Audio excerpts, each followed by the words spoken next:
Hello, I'm Doc Watson.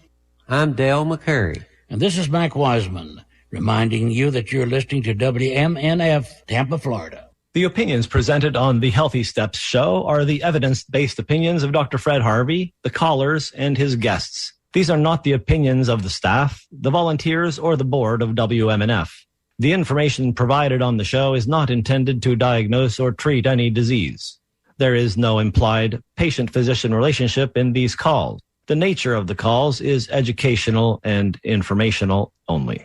And a top of the morning to you, my steadfast friends out there in the vast beyond, and welcome to the Healthy Steps Radio Show here on WMNF Tampa, the only community radio station that the residents of Amalaz would ever stream. And whenever it tickles your fancy, you can stream us as well at WMNF.org. I invite you to this challenge, my good friend. Today is Ask Me Anything Monday, and it depends on your questions, comments, and concerns. So let's keep my favorite radio commander, Irene, busy this morning. Just give us a call at 813-239-9663. Get your pencils ready, because that number again is 813-239-9663. You can send an email to dj@wmnf.org. or text us at 813-433-0885. Good morning to you, Dr. Harvey. I can barely contain myself. Today is Ask Me Anything Monday. So let's just jump right on in. What is the news in the medical advice world today, Dr. Harvey? Well, good morning, Bill. Happy Monday. And likewise, welcome back. Thank you, and welcome all you Healthy Step listeners to another brisk morning in Florida. I'm so glad we're finally getting towards these cooler days. Gives us a bit of a respite from the intensity of the summer. I'm kind of liking it as well. Nice little cooling. I can watch my dog actually get real excited about it. Yeah, it's so nice. It really is invigorating. We're getting into some really good seasonal times. This week is Thanksgiving. Happy Thanksgiving to everyone. And may you really enjoy your families, because that's why we're here. We're here to have relationships with people. And that's the foundation of true health, is to look at your relationships and see how they're doing. And really, during these next, say, 5-6 weeks towards the end of the year and the beginning of the next, to really consider your relationships. Look at what has happened with your relationships in this past year, and think about what you want in your relationships for the next year, and spend some time focusing on how you want to live your life, because it's not worth it if you're not living it in joy. And joy is something that is accessible anytime and anywhere. You just have to go inside. And you have to accept that your current circumstances are what your circumstances are. And understand that you have the power to change how you perceive your circumstances, because that's the path to joy. Not changing your circumstances per se, because that is difficult and it takes a long time. But when you understand that you do have abundance right now, when you look around and realize you do have some really good friends, you have a supportive family, or you don't, or you've created a family of choice that now is your supportive family, and you have a purpose in life that helps you be inspired to get out of bed every day. These are the things that give me joy. And I hope you can find access to some of these very simple things that are the reason we're here, to have a good relationship with ourselves and with the people that we know and with the things that we know. Truly, your relationship with your car is important. If you neglect your relationship with your car tends to break down and fall into disrepair. When you neglect your relationship with yourself, your body tends to fall into disrepair. Your mind falls into disrepair. Your emotions fall into chaos. And then you feel as if you're at the whim of fate, when in fact, you're simply perceiving things differently. You're perceiving that you don't have control. We have control over us. Once we change how we relate to us, we can change how we relate to everything else. Sometimes we don't give ourselves enough time. In fact, I have been guilty of not giving myself enough time. It's unfortunate that it takes years of living to understand what time actually is and how we can utilize it to our benefit rather than feeling as if time is out of our control, feeling as if time runs our lives, the schedule. We have the ability to make our own schedules. Sometimes we don't exactly because we're employed and have to fill in hours at the employment, but the other times we have available to us, we can choose how we fill those times. Foundationally, we know that aging happens in different ways in different people, but there's some core tenets of how we can promote better aging. One of those is to take some time and be with ourselves and calm ourselves, be inside of ourselves and find that peace inside of us. Meditation, prayer, many different ways of getting there, even mindful walking, but giving ourselves time to take care of the things that we need to, like cooking. Cooking is a really important thing because when we actually put our energy of love into preparing a meal and then consume that, we're actually consuming love. When we share that love with other people, we're actually promoting connections in the world that are really healthy. But when we have to rush and do things that aren't quite as healthy, like is showing up in the news these days more and more. Another episode of food poisoning was reported just this past weekend. A California infant died from listeria amid an outbreak tied to ready-to-eat meat products. These things are a little concerning to me. A prepackaged, in the fridge or freezer, fully cooked chunk of meat that's stored for unknown amounts of time. These processing plants they try to keep them clean, but they don't always succeed.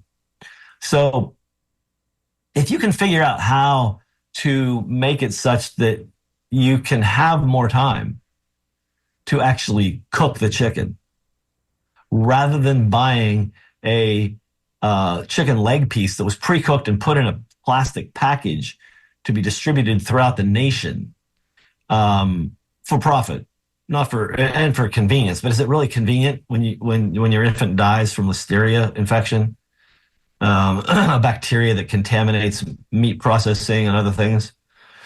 There are other options too. Stopping by the local grocery store and getting a rotisserie chicken that has been just cooked and is still hot is much less likely to result in a problem like this. Pre-cooked foods, salads that are, contain noodles and potatoes and sit around for a while. These things grow bacteria.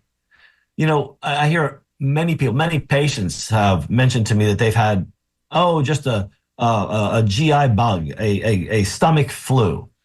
Well, in all honesty, most of those aren't flus. Most of those aren't even viruses. Most of it is actually bacterial food poisoning from poorly packaged, poorly processed, poorly cared for food, leftovers that you've had in your fridge for 2, 3, 5, 6, 12, or 18 days that you still might want to taste because they look good and you remember how good it tastes the first time you looked at it, but truly it's covered with bacterial slime now that is going to create problems. Most diarrhea events that come out of the blue are food poisoning. What did you eat that triggered this problem? Was it the rancid fat in the fry thing that they didn't change for the last 2 months and you didn't notice it because you were eating so fast? Is it the seasoned chicken quarter leg from Yushan Foods? What is it? Yushan? Yeah. Yushang Food Company from Maryland, I think. South Carolina. These are everywhere. We're seeing when people don't take care of the food supply, we get problems. There's a cluster of farm workers diagnosed with something called leptospirosis. Even can cause meningitis, but it's passed on through rats and mice and rabbits. Body fluids like urine are what actually cause it. This is in a berry farm. No real idea why, but it could be there's a lot of rodents around the berry farm. But again, we're buying product that's packaged and shipped all over the country. Local foods are much safer, picked across the room and provided for your consumption by a local farmer. Ayurvedic medicine, the Indian method of health. It's actually a health methodology rather than an illness treatment medical methodology. And one of the core tenets is eat local and eat seasonal, because that's the way our bodies are designed. We are expecting foods from the local area. We're expecting to eat seasonally. That's how we've always done it. And our bodies are set up to do that. But this show is set up for some interaction, and I don't think we have any phone calls yet. So I want to just remind people, this is the Healthy Steps Radio Show.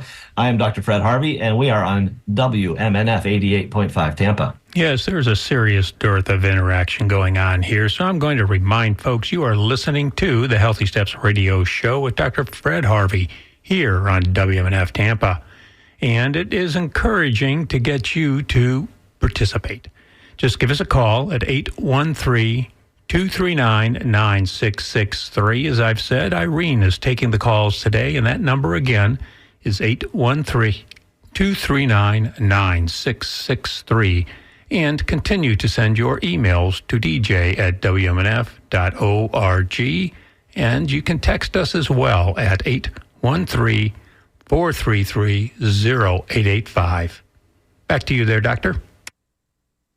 Well, I got one email so far. This is from Daniel, and he says, this talk is very helpful. I was just diagnosed with stage 4 kidney and lymph node cancer. Any thoughts or suggestions? Yes, healing doesn't necessarily involve a cure of anything. Healing is about finding peace in yourself with your current situation.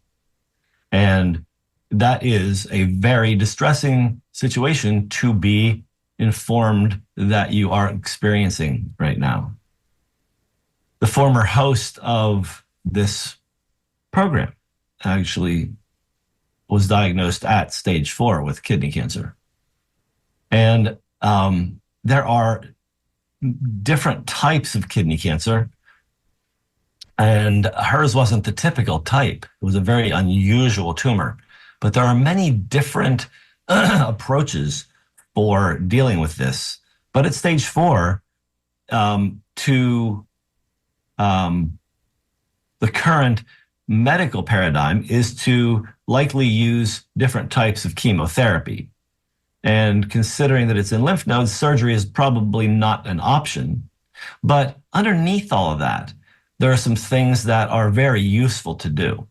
And one of them is really to begin a consciousness program, if you haven't already, working on that internal messaging that you've got. And starting with the feeling, if you can generate it, of gratitude for your complete wholeness, gratitude for complete healing in whatever form that takes, and being thankful that the healing has occurred, and feeling joy in the healing that has occurred, however it occurs. And one of the best people I know of that helps people really get into the conscious state where you can access those feelings is Dr. Joe Dispenza. And his website is drjoedispenza.com. He has lots of good meditations there. I did tuning in with the heart this morning because it's a very peaceful and calming meditation. And I like to come into the show in a very peaceful and calming mood so that I can radiate that peace and calm on the airwaves, because there's a lot of stress when it comes down to health issues. And so those are some suggestions I have for you. You might want to consider visiting a functional medicine doctor. There are functional integrative oncologists out there. One of them I know is Keith Block, B-L-O-C-K. He's in Chicago, and he has a very interesting approach. There are many out there. So I would begin to look for that help. And I believe we have a caller. Indeed, we do. I've got Connie from Zephyr Hills, but I'm a hard one to satisfy. I want more callers, and I want you to know you are listening to the Healthy Steps Radio Show on WMNF Tampa, and you're encouraged to give us a call at 813-239-9663, or continue to send your emails to dj@wmnf.org. Irene is faithfully taking calls, so again, the number is 813-239-9663. Good morning to you, Connie. Good morning. I just wanted to say I called a couple weeks ago, and I'm a relatively new listener, so if I ask questions that you've gone over many times, I apologize in advance. But I called a couple weeks ago, and I was trying to reference an author, a physician, and just found out he's been picked as by Trump to be the head of the FDA, Dr. Marty McKay from Johns Hopkins, I believe. I wanted to know what your thoughts, if you have any, on his philosophy. He's the one whose book I read, What Medicine Got Wrong, I think is his newest book, and it had talked about how, HRT and postmenopausal women had been kind of trashed in the media, but he strongly encouraged it. And I think you also support HRT and postmenopausal women. And second question is thoughts on Ozempic. Martin McCary, MD, MPH, don't know much about him, haven't read his book. And I think that Mr. Trump has picked quite an interesting group of people to be in his administration. We're going to watch chaos unfold, I believe, because that is the intention here. I have no idea what's going to happen. Ozempic is a very interesting medication. It seems to have huge potential for help in a lot of areas. I've seen articles where they haven't even used CPAP, the breathing apparatus, to help people with sleep apnea actually get over the sleep apnea, because the Ozempic had them lose so much weight. We have to use it with caution because it does actually kind of limit your appetite. And, there is the problem that people are coming up with sarcopenia, loss of muscle mass, which is the exact opposite you want when you lose weight. So I think it really is important to get a good doctor to direct what you're going to be doing there, get some dietary consultation to go along with it, and some exercise consultation to go with that too, because you need to do it all to have the Ozempic be the big benefit without the adverse consequences. All right. Well, thank you very much. You're very welcome. All right.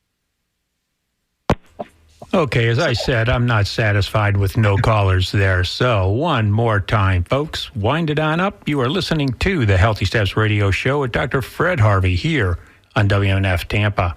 We would like to have you chime in on this. It is based on your calls, your concerns, your questions. Just give us a jingle at 813-239-9663 or send your emails to dj@wmnf.org.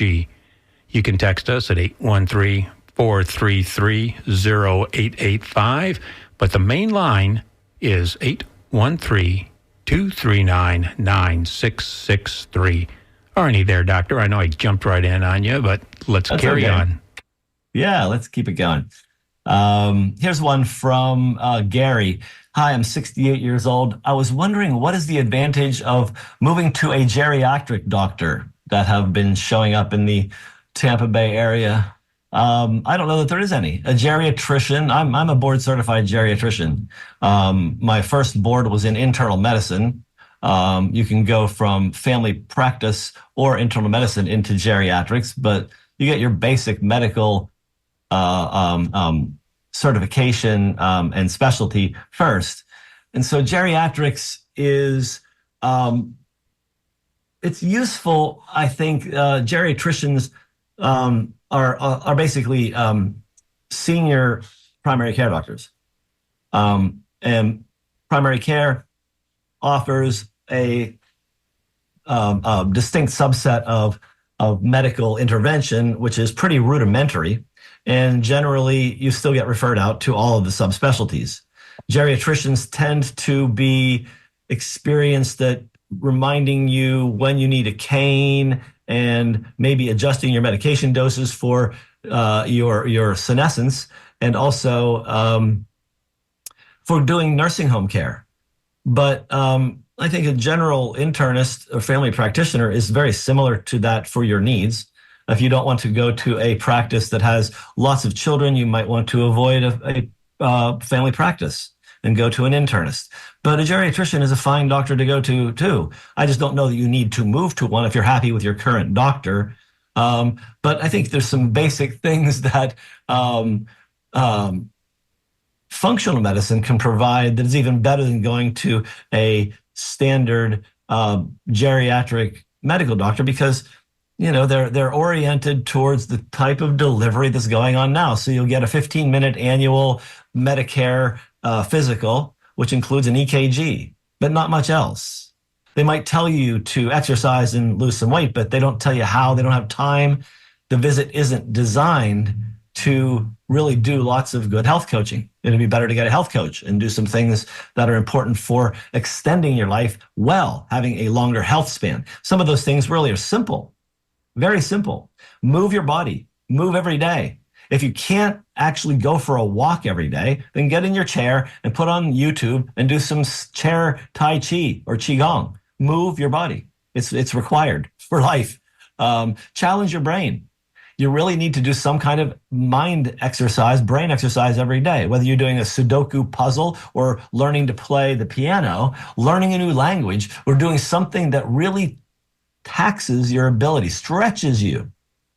Staying social is really important. Loneliness kills, and many older adults get isolated. Even in nursing facilities or assisted living facilities, people can feel isolated. Again, stress is the aging factor. It causes cortisol to go up. Cortisol eats your body up. Manage your stress levels. Walking, meditation, yoga, things like that, mindfulness. Stay on top of your appointments. Yeah, definitely get evaluated if you have medical problems.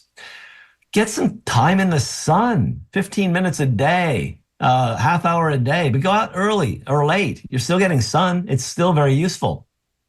And make sure you cut back on the sugar and the sodas and the alcohol, because you really don't need that stuff.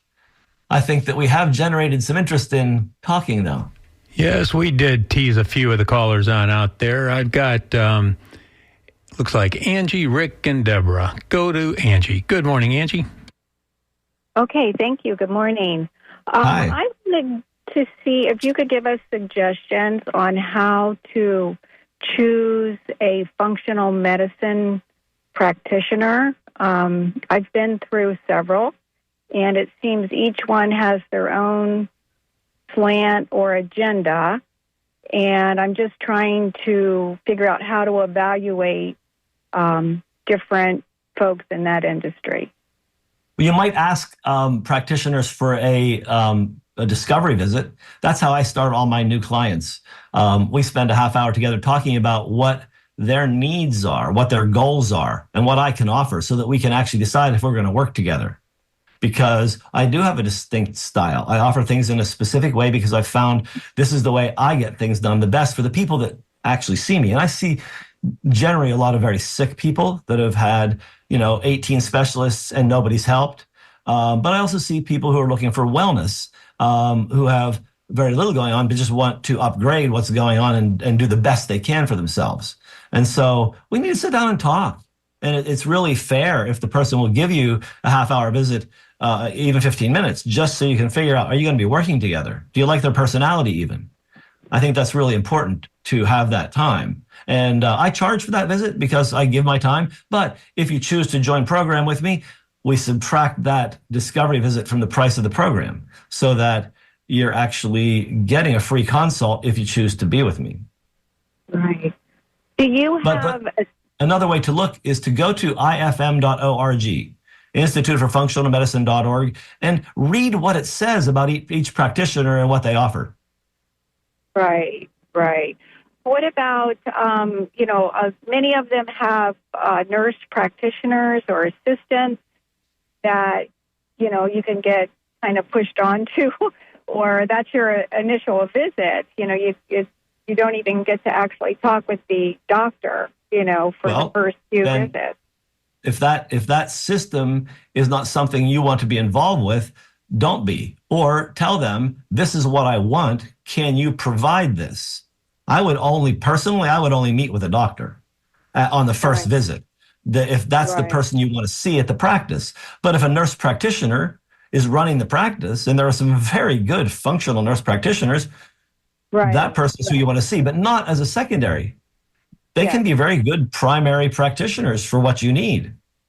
Right, right. Yeah, I agree. I'm not trying to say anything negative about them. It was, just the initial meeting and consults were with the nurse practitioners, not the doctors, and it was not portrayed that way, Okay, yeah. So, yeah, I think that you need to get clarity from them before you go in, and they need to be clear about what it is that you are buying, and make sure that you're all on the same page. I think that's really important. Yeah. And one more quick thing. Do you see a big distinction? What is the distinction between functional and integrative healthcare? Oh, very big. Integrative medicine is what I started doing to begin with. And integrative medicine, for me, is and was based in an illness-oriented system. It's still the standard Western illness care model, whereas functional medicine is a whole new paradigm that was created by Dr. Jeffrey Bland and Dr. David Jones and their associates, including people like me who were going to their conferences and talking about what it is that we wanted and needed to do. But those two guys put together a systems-based biologic health approach where we don't talk about disease. We talk about the functions of the systems like your assimilation system, your gut that takes in the food, and your lungs that take in the oxygen. And so we look at systems and talk about how we can balance and make the systems fully functional such that disease is not relevant any longer. Right. Completely new paradigm. And there are many people out there that call themselves functional, but really have no idea what I'm talking about because they've never actually done functional medicine training. If you want a functional medicine practitioner, you need to go ifm.org and actually look at their site of certified practitioners, because there's another thing called Functional Medicine University. And I've looked at them, a couple of chiropractors from out in the same neighborhood as Dr. Bland out in Washington, and they have a really very comprehensive integrative medicine teaching module that they charge like $5,000 for, but it's not functional medicine. It's integrative medicine, and they call it functional. I've had discussions with them about it because I think their advertising is disingenuous because they're teaching integrative medicine and calling it functional. They don't know what they're talking about. I agree, and I've been through that. That's why I was asking you those questions. Yes. Yeah, I had a doctor. They said, we are integrative, and we do functional medicine. And they don't unless they have IFMCP after their name. Okay, well, that's good to know. Yeah. Okay, great. Okay, thank you very much. Best wishes on your search. Yeah, thank you. You're welcome. And that's all good to know stuff on how to actually go and find a functional medicine doctor. Let's go to Rick in St. Pete. Good morning, Rick. Hello. Good morning, Dr. Harvey. Hey there. Hey, I'd like to get your thoughts on this fluoride in our water situation. Now, correct me if I'm wrong, but what I've heard on the news is that that we get fluoride in some of our foods, and that if children get too much fluoride, it can affect their IQ. That's what I've heard on the news.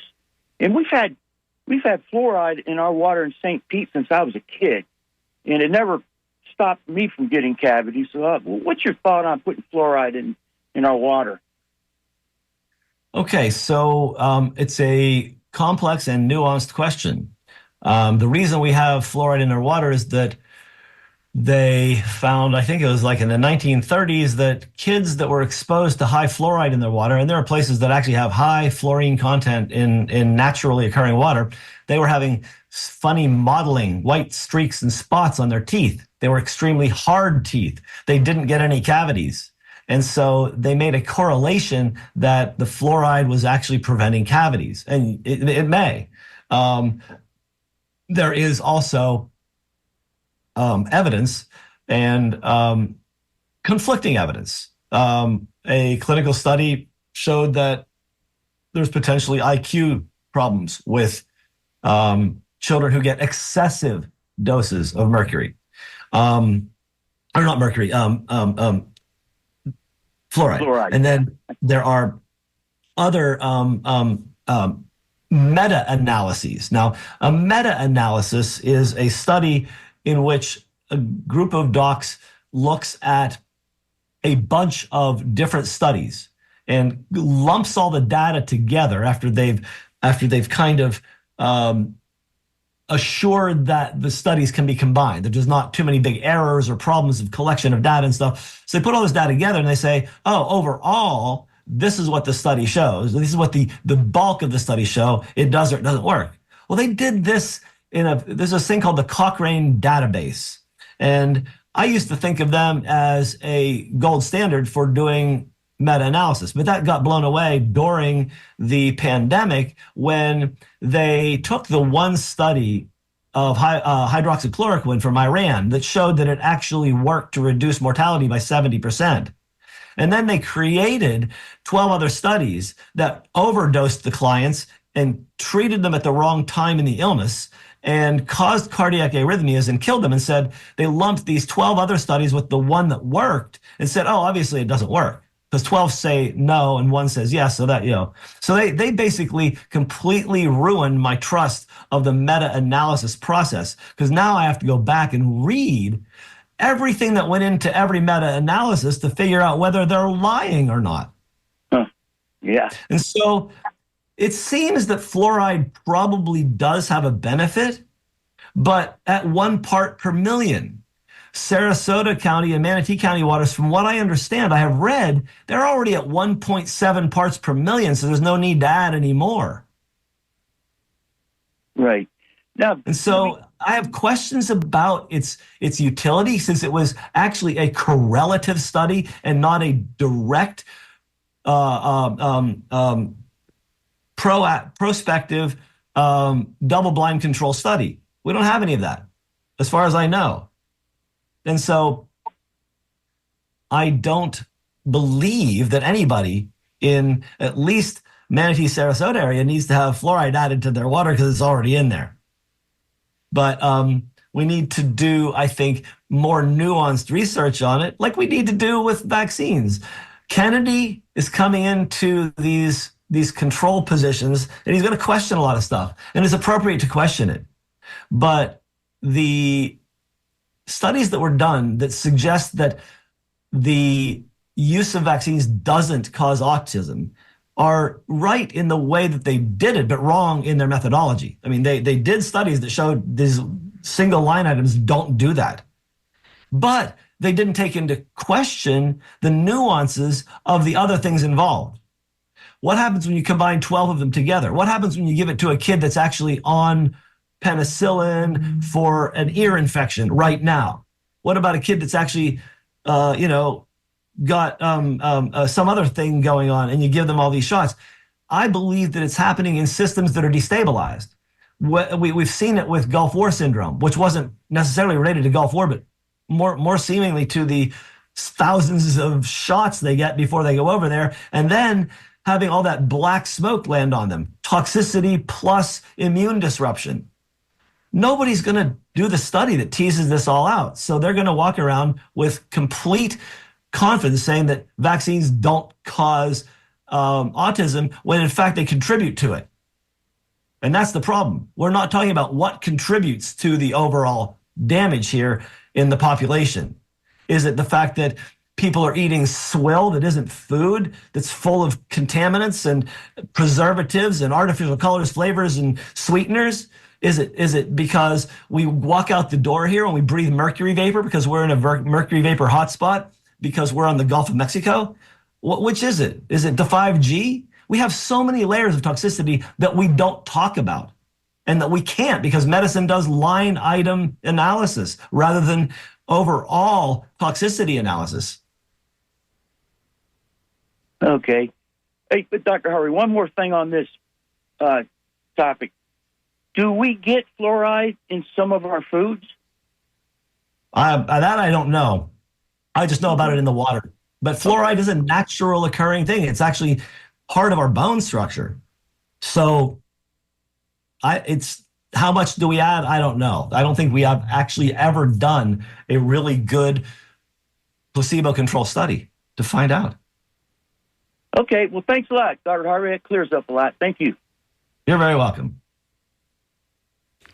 Good question there, Rick. And we're down to the last 20 minutes or so, and I do have Deborah on the line, but I want to give everybody an opportunity to participate to the Healthy Steps Radio Show with Dr. Fred Harvey. Give us a call at 813-239-9663 or continue to send your emails to dj@wmnf.org. Irene is anxious to take your call at 813-239-9663. Good morning, Deborah. Good morning, Dr. Harvey and Bill. Hi. I'm always looking forward to your program on Monday. My husband is very sedentary. He's in a wheelchair, and he had a stroke. And his left side, near his ankle, where the foot has probably the most, flexation, his skin is terrible. I mean, bad dryness, bad flaking. And do you know of, I use calendula on it, but that seems to actually worsen the situation. So I was thinking maybe borage or something like that, and I didn't know if you could help me with a skincare issue. So it's a skin tear? No. He has like real flaky, dry skin near his ankle. Is it swollen? No, it's not, but it used to be, but now the swelling is decreased. Okay. So that sounds like something typical that happens to people that are immobilized. You get some swelling, you get some stasis of flow of the fluids there, and then did it get kind of red and irritated while it was swollen? Yes. And yeah, so that's he's called had everything. He's had UTIs, MRSA. He's had, Yeah. So that's a stasis dermatitis more than likely, and the best thing to do for that is just emollients. Make sure you get some good oil on it, like coconut oil, argan oil, sesame oil. Even mix them together with some almond oil, and use these oils to oil the skin there regularly. They're low allergenicity and highly absorbable. It'll do a good job. Okay. All righty. I don't think it's his diet. I think it's the circulation problem. I think so too. I got to do the skincare anyways. Yep. Well, thank you very much. You're welcome. All right. Bye-bye. Bye-bye. Thank you there, Deborah. And I do have Christina from St. Pete on the line. Good morning, Christina. Good morning. And Dr. Harvey, I have to say I particularly I always love your intros, but I really loved your intro today. Thank you. So I called about my friend. This was many, many months ago, many, probably maybe even a year ago, who had been diagnosed with either stage 3 or stage 4 ovarian cancer, and you gave her some things to do, which was great.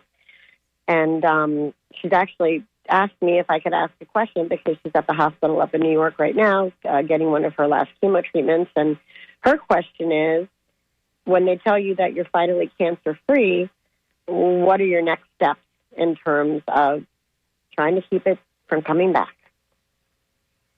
That's a brilliant question. The same things you do to keep it from coming in the first place, and that's live clean, get your good sleep, drink your clean water, exercise every day, limit sugar intake. Don't eat anything artificial.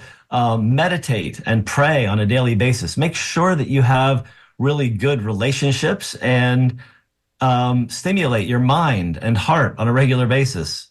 All these things really help. Then some supplements you could take that help to promote good cellular health. Resveratrol or pterostilbene, a similar compound from Japanese knotweed. Curcumin from turmeric. Green tea extract, and broccoli extract, sulforaphane. All these things help to tell tumors to go away. Excellent. And the green tea extract and the broccoli extract, all those wonderful things can be found at a health food store. And I'm sure eating lots of broccoli and turmeric in your soup is always a good way to kind of sort of cushion that. Yes. And, get your rainbow every day and supplement it with some extras. And those 4 extracts can be found in one supplement called Cytokine Balance. And it's a really powerful tool. One or 2 of those a day really gives you an edge. Oh, wow. Cytokine Balance. Is that CYTOCINE? KINE. Yep. Excellent. And that has the green tea, broccoli, and the curcumin in it. Thank you so much. This is wonderful advice. I wish you a wonderful day. Thanks. You too. Good luck with your friend. Thank you. Bye-bye. Well, we've gone dark here again, my worst state, so I'm going to give out the number for the last 15 minutes and tell folks you're listening to the Healthy Steps Radio Show with Dr. Fred Harvey here on WMNF Tampa, and Irene is patiently waiting to fill the boards with your calls. The number is 813-239-9663, or continue to send the emails to dj@wmnf.org. And speaking of emails, I know you've gotten a couple there, Doctor. Let's unload. Yep. So Pete from Palm Harbor says about a week ago he started getting some problem on his finger. He sent a photo, and what it looks like is his right index finger on the inner side, right beside the fingernail, has a wound. And in the wound or around the wound, it's quite swollen and red. The nail bed is very purple, and there's what appears to be pus. So the way it looks right now, it's probably a paronychia, Paronychia. That's a pustular kind of nail bed infection. It needs to be lanced, and you probably don't even need antibiotics, but you could. The other option is if there was a cold sore. This looks like something called a herpetic whitlow, HERPETICWHITLOW. That is actually a cold sore of your finger, and it happens when you have an open wound, a little cut on your finger, and you actually touch the ooze from a cold sore. It could be either. Not knowing the rest of the history, either one doesn't require antibiotics. The herpetic whitlow could respond to anti-herpes antiviral medication, but the other thing needs to be lanced, and you could probably do some warm compresses and potentially some antibiotics because it does look pretty angry. And let's see, have another one. Here is from Unknown. Anonymous asks, can we ask 2 questions? What do you think of, that's Marty Macri for FDA head. Thoughts on Ozempic. This is the person that I already talked to online. Here's another from Anonymous. A woman's topic we're going to hear about is pelvic floor health. Besides topical hormones and exercise, are there supplements that can improve muscle tone and strength? No, not really. I think that doing Kegel exercises and pelvic floor exercises, doing squats and lunges are excellent. Using a hormone replacement, oral hormone replacement can help in addition to the topical. And sometimes it even requires some stimulation, like with the TENS unit, when the muscles are really weak. Looks like we have some callers. Yeah, we got a pretty full board here. I've got David, Jackie, Susan, and someone anonymous in Tampa. So let's go to David in Palm Harbor. Hello? David? Hello, David. Yes. I have two questions. The first one is, I'm 70 years old. What vaccines would you recommend? At age 70, I think the CDC has a good list of what to take. I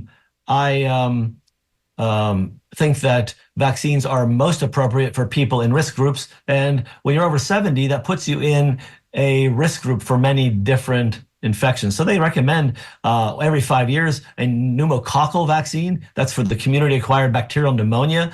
It's highly effective and does reduce death from pneumonia. An influenza vaccine may or may not be useful. It depends on whether they made it right this year.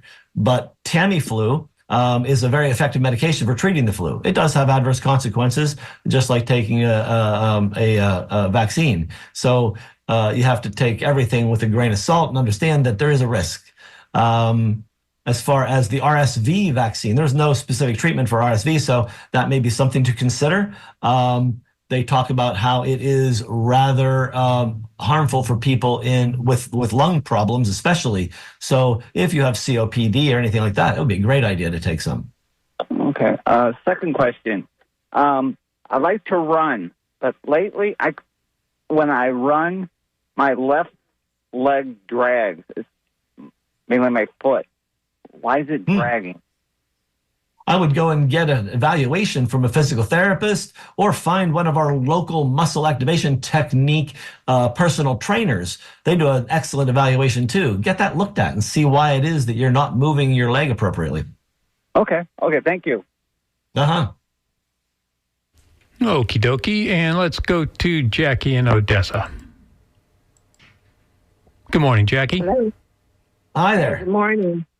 Good morning. I didn't think I was going to be on the radio, but anyways, I was calling. I'm 71, and I've been having the last year or so reoccurring what I'm considering a sciatica pain on started on the right side, and it was manageable. Then it went to the left, and I went and did some cryo-ease. I don't know I'm sure you're familiar with that, and that went away. And then it's back again on the left side, and I could hardly walk. It hurt so much, but I can bend, I can sit, I can lie down. I'm thinking, of course, I should go have it checked. When it was on the left side and unbearable, I did have it checked because at first I thought, well, at my age, I might have a broken hip or whatever. But now this just happened again, and I'm wondering, why is it reoccurring? What can I do? So what physical medicine therapist has evaluated you? I really haven't had when it was on the left side, and it was really bad, and I went to a chiropractor to get some stretching. I could hardly move that area. So he said, oh no, I'm not even going to touch you. Let's get it x-rayed and make sure there's nothing broken, which we did. And there was nothing. And then I did the cryo-ease thing that I mentioned, which I took it away like magic. It was like, where they freeze the area. It was almost magical. It just disappeared. And then it came back. Now it's back. Analgesia. Yeah, now it's back on the left-hand side. And I did do the cryo. I think it's time for you to get evaluated. I think you should go and see a physical therapist, a chiropractor again, a muscle activation technique trainer, to get this area looked at and figure out what's going on there, because it's recurring. Okay. I guess age and stenosis is probably trying to kick in. Is that what that is? I have no idea, but I think you should get somebody to help you figure out what it is. Okay. All right. So nothing quick and easy, right? No, nothing in life that's worthwhile is. Okay. All righty. Thank you so much. Yes. All right. Have a good Thanksgiving. Take care. Thank you, and you too, and good luck with that hip and leg. All righty. Thanks. Bye-bye. Okay, let's go to Anonymous in Tampa. Apparently it also sent a text. Good morning. Good morning. Hi. I rarely hear anything about pelvic floor health until the topic of prolapse comes up. I understand exercise and and topical hormonal treatment. Are there any supplements that can help, or with muscle strength anyway? As women get older, I know it's harder to retain muscle strength and flexibility. Do you have any other suggestions or insights?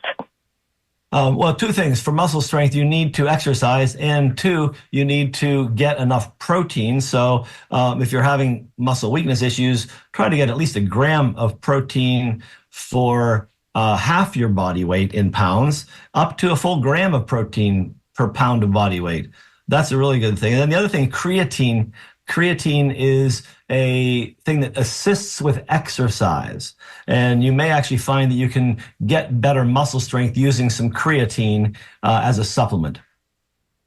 Okay, good. Any other insights like the topical hormonal treatment? Well, actually, if you refer back to the answer I did for the text you sent in, yes, I think that oral hormones actually have a good effect as well. Okay. Thank you very much. You're very welcome. Have a great day. And I think we're down to about our last caller here. I've got Susan from St. Pete. Good morning, Susan. Yeah, hi. My question is, I've developed a cyst on my forehead, and I don't like it, but I want to know what causes that and if I can do anything about it. A cyst. If it is a true cyst, it happens because one of your sebaceous glands tends to get blocked at the opening, and then the skin cells that would normally slough and come out of that opening get stuck inside, and it keeps accumulating. So you have basically a relatively sterile collection of dead skin cells slowly turning into a cheesy liquid. And it's not an infection, and the only way I know of to remove it without causing disfiguring changes on your face is to have a good quality dermatologist or plastic surgeon cut it out. Okay. And why do the sebaceous cells get stuck? Because somehow the opening gets closed. You have an injury, you have an inflammation, you have an infection. Something causes it to get stuck. No one really knows exactly why. Okay, all right. So if I do want to, would you project that it might continue to grow, or? It will continue to grow unless it's removed if it really is a true cyst. Okay. They never stop growing. And then I would need to go to a dermatologist to see if it is a true cyst. You could go to a dermatologist or a plastic surgeon. Either one could cut it out, and that's when they will find out if it's a cyst. Okay. All right. Thank you for your information. You're welcome. Have a great day. Happy Thanksgiving. Same here. Bye-bye. So we are down to that last minute, it seems. And so the, last one. Turkey. What are my thoughts on turkey? Stuffing, et cetera, et cetera. Honestly, I think pursuing turkeys on Thanksgiving is very weird. And I think it's time that we consider stopping it. And the weirdness of Joe Biden pardoning 2 turkeys is just weird. This whole world that we're living in is weird. Have you noticed? Just look around. It's weird. I don't think we need to eat turkey on Thanksgiving to celebrate. We could eat anything we want to, but the key is we're supposed to get together with our family and friends and celebrate them. That's what this is about. It's not celebrating how fat we can get by eating too darn much food that we don't need. But the food is fun. But you could probably just bring a pizza and have a heck of a lot of fun playing games and enjoying each other. On that note, thanks everybody for listening to this great show. Thank you, Bill. Thank you, Irene. And I got to get out of here because it's 11. Okie dokie there, and thank you, Doctor, and happy Thanksgiving to you and all of our listeners and to Irene. And I'd like to thank her personally for handling the phones today. And everyone out there, take care, stay healthy. You have been listening to the Healthy Steps Radio Show with Dr. Fred Harvey here on WMNF Tampa. Right up ahead is 5 minutes of NPR News, followed by the Sustainable Living Show, hosted by the elite duo of Tanya Vidovic and Annie Ellis. Until next Monday at 10 a.m., thank you for supporting and listening to the Healthy Steps Radio Show with Dr. Fred Harvey here on WMNF Tampa, your community conscious radio station. Stay safe, stay thoughtful, and know that you are loved.